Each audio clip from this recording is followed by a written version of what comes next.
So maybe for a sound check, tell me what you had for breakfast. 1, 2, 1, 2. Coffee. Are you a breakfast guy? Yep. Breakfast, oatmeal, coffee. So first off, how do you think that ice hockey has developed over the last few decades? Hockey has developed a lot in the last 15, 20 years, I believe. First off, with the rule changes, it improved the speed of the game, so it's more demanding for the players as far as they had to be faster, quicker. The game has a way higher pace now than what it used to. And also the skill set on the players. Any elite players today, their skill set is really through the roof. It's amazing to watch. So, my name is Joakim Lindström. I recently just finished my 22-year-long professional hockey career. I'm from Skellefteå originally, so this is where it all started for me. Every opportunity I had as a kid outside skating on the outdoor rinks and also in here. Played here for a long time. I also played in the NHL, AHL, and the KHL. Participated in tournaments with the Swedish national team in the World Championship and the Olympics. The development of the game has been for a lot of years. It's going to be faster and faster. Players are more fit than ever before and can skate faster. So the ability to turn with and without the puck, coming to full stop, deceleration, acceleration, and also being able to skate in curves. Linear skating is going to be crucial, I think, for players without the puck. Get into spots, situations where you want to be, protect yourself from unnecessary body contact, but also being able to skate with the puck and the routes you can take and quick turns and opening up new situation for yourself. So, what physical abilities do you see as crucial for today's elite ice hockey players?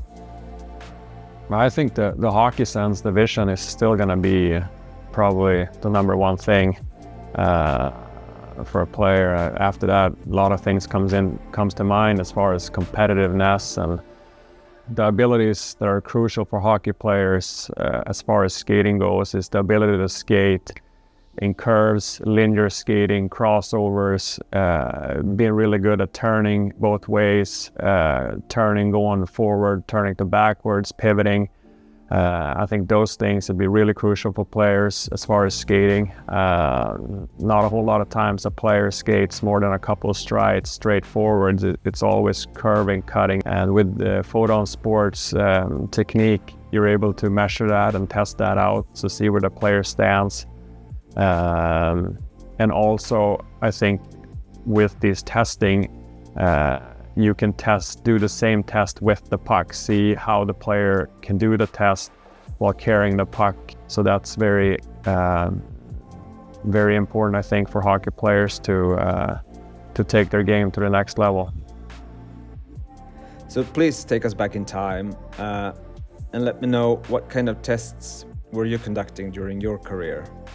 As far as on ice, it was sprints. I think 30 meters is the one that comes up to mind, with photo gates and cables involved. So I remember it was a lot of waiting for the test, and after 5-10 players had gone by, you kind of had to move the photo gates and set it all up again. So the one thing that stood out to me was always that when the test started, it felt like my legs were cold and I wasn't really warmed up just because it takes so long to set it all up. If I remember right, I think we only got like the end time of the sprint, what your total time is, and with Photon Sports you can get more detailed information about your sprint, your acceleration, your top speed, how you're able to maintain your top speed, and obviously the end time of your sprint too. So the technology that Photon Sports can provide is very accurate and fascinating how quick and simple it is to set it all up. And what kinds of on-ice tests do you think would be beneficial for today's players and teams? I think the skating in an arc, linear skating, picking up speed with crossovers, that would be a real valuable thing to be able to measure how much speed can you develop skating crossovers. I mean, look at the game. Not a whole lot of the top end guys doesn't skate too many strides in a row straight forward. There is usually a cut to the left, to the right, a few crossovers, and if you can develop being good at skating crossovers in arcs, I think that could be very beneficial for players in their development. I think it'd be interesting to see testing where the players are forced to do a cut test, calling a T-test, coming straight, making a sharp right turn, coming to a full stop, decelerate, and then accelerate the other direction and do it both ways. Situations like that happens a lot during the game, so I think that could be a very good test, a reference to have for players. Another test that comes to mind is skating full speed forward, coming to a full stop, decelerate, and then accelerate back from where your starting point was. As the winger myself, I didn't skate a whole lot of backwards, a few strides every game, but I think as a D-man, as a defenseman, you skate backwards quite a bit. So implementing testing for defensemen when they have to go on from forwards to backwards, pivoting, could be very, very helpful, and doing it on both sides.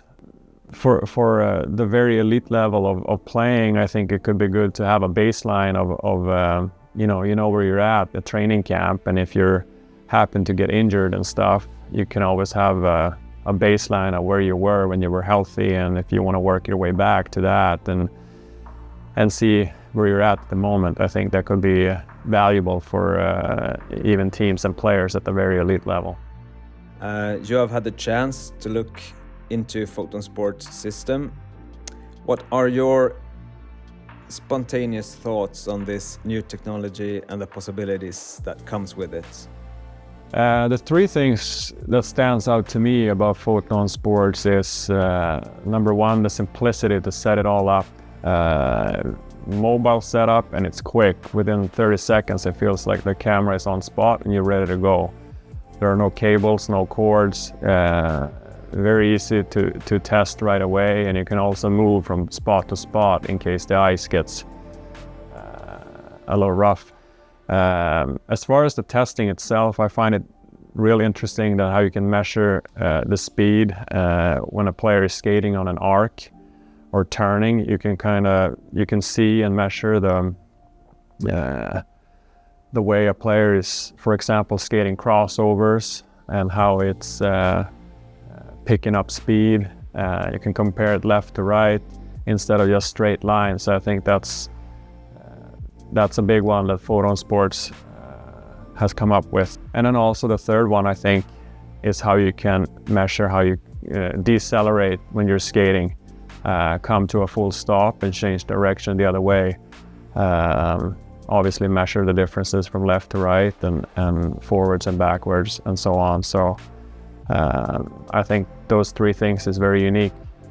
I mean, I think every team, every player is striving for perfection, to doing things as perfect as they can, and with a tool like Photon Sports, with the simplicity to test and test very accurate, I think it'd be you see right away what players what players' strengths are and what their weaknesses are. So the data you get out from all the tests that Photon Sports can do on the ice is really fascinating and very accurate. For me personally, I think it would have been interesting for me to have that type of equipment when I played, when you can measure your acceleration, your top speed, your deceleration, skating in to curves, cutting back, pivoting. That would have been very valuable for me as a player, and I think going forward it's going to help a lot of players taking their next step. So now, what is your next move after retiring as a professional player? As of right now, I work as a individual skills coach, if you will. I help players. I watch the games and I come with a little bit of pointers, ideas of what they could do differently, what they're doing good. And I'm also on the ice with these guys, trying to teach them more things from my own experience and things that can help them grow as a player.